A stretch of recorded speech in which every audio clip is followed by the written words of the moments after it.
very warm welcome to all our viewers and welcome to a new episode of Africa Today, our program that brings you all the latest news and events happening inside the Black Continent. Of course, today we have a lot in store for you, so let's start straight away with a look at some of the news making the headlines, and we start with South Africa that has banned all alcohol sales and made masks mandatory in public starting from today after a surge in the COVID cases, as the WHO has warned that pandemics are far more deadly than COVID-19 may lay ahead. We have more details in this story.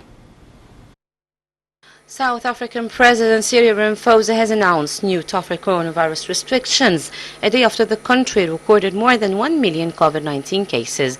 Indoor and outdoor gatherings will be banned, a curfew introduced from 21 to 6, and alcohol sales prohibited.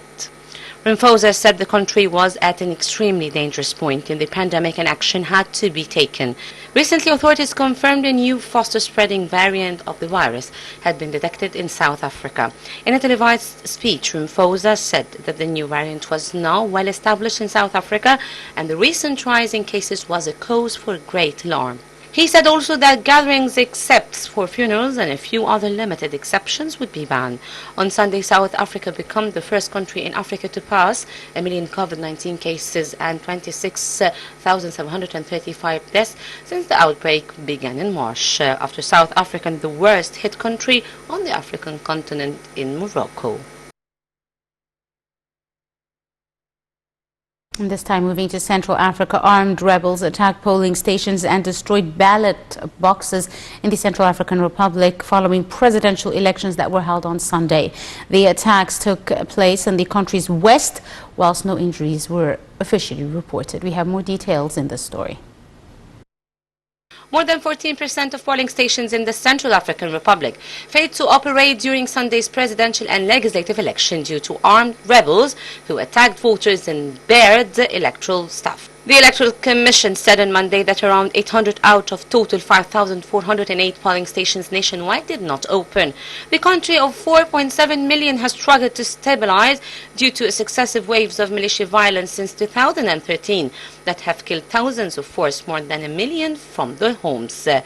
The election campaign was marred by threats from the armed rebel groups that vowed to march on the capital and disrupt the vote after several candidates, including former President Francois Bozize, were barred from the running. Security forces helped by more than 12,000 UN peacekeepers and reinforcement from the partners Russia and Rwanda managed to fend off attacks in the capital and some towns, but rebels were able to stop the vote in some areas of the country. And with our final story, Egypt has secured $9.8 billion of funds despite the global pandemic crisis. The Minister of International Cooperation, Rania Al-Mashot, labeled the ministry's work as economic diplomacy aimed at bridging funding gaps in vital projects in the country. We have more details in this story. Minister of State of International Cooperation Rania Al-Mashot labeled the minister's work as economic diplomacy aimed at bridging funding gaps in vital projects in Egypt. Mashot stated that in spite of the shortage in international liquidity in 2020, the ministry was able to secure funds worth $9.8 billion. The minister underlined that political diplomacy paves the way for economic diplomacy and that Egypt has a decent portfolio of joint projects with international development partners. The funding is not just directed of infrastructure projects and mega projects, but also to women economic empowerment and SMEs. The ministry will soon release a report on the role of ministry in order to connect citizens and Egyptian companies with international funding institutions.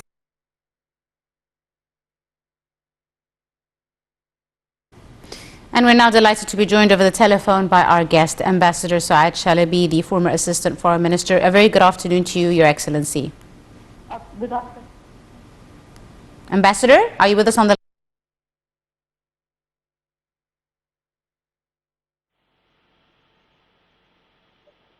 Ambassador Saad? Yes. Good afternoon, ma'am. Good afternoon. Thank you very much for joining us, Madam Ambassador. Now, in 2020, President Abdel Fattah el-Sisi has taken part in 17 summits, including 11 related to Africa. How do you see the President's initiatives increasing to the momentum on the African continent? there are there are a lot of initiatives that President Sisi took during the presidency last year. Can you hear me? Yes, yes, Madam Ambassador. Okay, there's an echo. Yes, yes. Yeah. President Sisi took a lot of initiatives during the presidency last year of the African Union, Egypt's presidency, and the main one is African Free Trade Agreement, and of course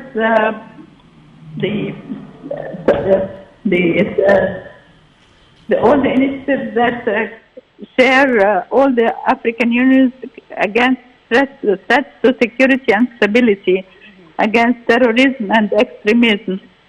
And Egypt's efforts towards all the African continent and the African brothers and sisters to help them get over this epidemic that is facing all the world. So we are taking close cooperation measures between all the African countries in order to fight this and combat the spread of this virus, and to provide medical supplies and help the countries that need our assistance in Africa. Right. Madam Ambassador, do you see as the African countries have grown a bit stronger to really voice what they need from their trading partners? Yes, of course. You remember there was in London there was a meeting in the beginning of this year, and what happened is that all the UK African Investment Summit, is that correct? Exactly. And this EU summit, this UK summit took place, and they exchanged views, and there were many very positive recommendations against illegal immigration and against the spread of epidemics in Africa and fighting the terrorism. So of course also the role of the private sector and the international financing of projects, infrastructure in African countries. All these initiatives, of course, they were handicapped because of the virus and the epidemic, but now we have to focus on the health of Africans and to send them the new vaccines, because I'm sure that the developing countries will not get the priority as the developed countries, of course, to get the vaccine. So, in order to save the lives of Africans and to save the lives of the people, the Egyptian government is going to produce a vaccine that could be exported to other countries. Yes. Always seeing the role of Egypt extending a hand to its fellow African nations. Also in April earlier this year, President Sisi took part in the France-Africa Summit, also discussing the impact of the COVID-19 pandemic on the continent as well as Africa. How do you see Egypt's efforts in extending its helping hand, not just to African nations, but many other countries all around the world? Well, Egypt's role, because Egypt is more developed in scientific and in academic fields, so Egypt has been trying to help by sending medical supplies and by helping by sending also experts in medical fields to African countries in order to help them. Also, it helps in urging the financial institutions and the financial medical aid to provide internationally to provide economic support to countries who are facing this epidemic and they cannot have enough supplies and equipment to fight this epidemic. Also, now in the next year, 2021, there will be a need for exporting the vaccines either from developed countries like America and China to Africa. So Egypt is playing this role in order to help the African countries to receive this vaccine in a very low price or even as a grant. Absolutely.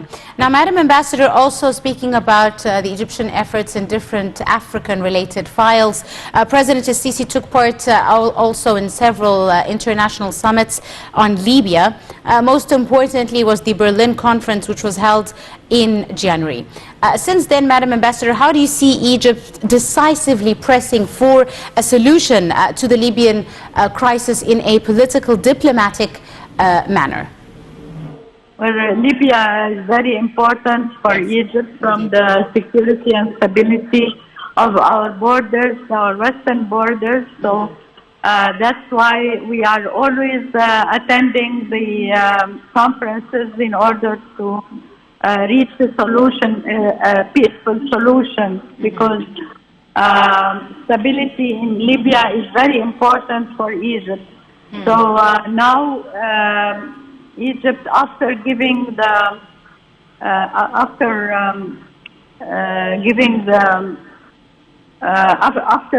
receiving the leaders of Libya here in Egypt, now there is a delegation that is visiting Egypt now, that is visiting Libya now from Egypt, and that is going to decide on exchanging relations, diplomatic relations, back again to resuming the relations that has been stopped for a while, because there has been a lot of negotiations regarding peaceful solution between the different factions in Libya, and Egypt's role is a peaceful role, and it's going to help the international organizations and representatives from different countries in order to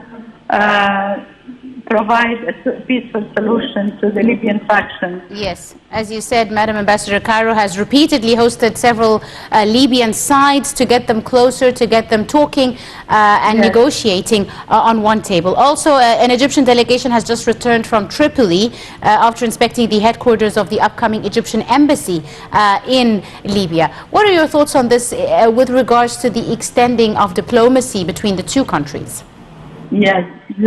This is very important to resume the relations, because without having a representative there, is very difficult to also to solve the problems of the Egyptians who live there. Yes. Yes, Madam Ambassador. It is important for Egypt to have diplomatic relations at this point, and I hope that in next year there will be diplomatic representation back. Yes. Now, just last week as well, President Abdel Fattah el-Sisi took part in a virtual African summit to prepare for the upcoming AU summit, which is going to be chaired by the DRC. The President's remarks were highly praised, where he suggested that Africa had to focus on preserving security and stability for 2021. How do you see this as a very important target for African countries, especially in light of the disturbances in some countries in the region as well as all around the continent? Well, there had been talks between the President Sisi and Cyril Ramaphosa, the president of the outgoing South African, and the new one, from the DRC, the President of the Democratic Republic of Congo, in order to coordinate because usually there is a tripartite, so there is an outgoing and incoming president. So they have to coordinate what the initiatives that Egypt took in 2019 and to build on what happened in 2020. But in 2021, there are many challenges because there are many elections taking place in Niger and in Central African Republic, and there are some also problems in Cameroon, in the northern region of Cameroon. So there are threats to security and stability in some regions, Somalia, Kenya, and also Eritrea. So all these problems have to be discussed between the three presidents, outgoing one, and also President Sisi is always taken. He always has initiatives in these regards. So that is why he is supporting the African Union Summit, which will take place in January. Of course, it will be on Zoom because it is still virtual because of the epidemic. Absolutely. Madam Ambassador, you mentioned a very important issue, which is, of course, in light of the COVID-19 pandemic, the whole world, not just the African continent, has been really struggling and fighting this infectious disease. However, as you said, as vaccinations are now beginning to appear and roll out, African countries are worried about their share in, of course, their vaccinations. Tell me a bit about the importance of the Global Alliance Summit, which, of course, the President himself attended, when he spoke about a fair share for African countries for any future vaccine that is to appear. Well, this is what we are hoping for. Of course, Western countries are already struggling to get the vaccine, so it's not easy for them to put priorities for Africa now. But I'm sure that with the efforts, relentless efforts of President Sisi in the Global Alliance meeting, he will pressure the financial institutions and the WHO, which have a responsibility towards African countries, towards absolutely. African and towards developing countries. Yes. Because also, how are they going to stop the traveling between countries? Yes. That is also another worry. So they have to provide vaccination for all those countries and for all those people who are traveling from one country to another. Yes, absolutely. In order to secure the safety of the world. Absolutely. Ambassador Saad Shalabi, the former Assistant to Foreign Minister, thank you very much, ma'am, for joining us and for your insight on today's edition of Africa Today. Ladies and gentlemen, that's all the time we have for today. Many thanks for watching.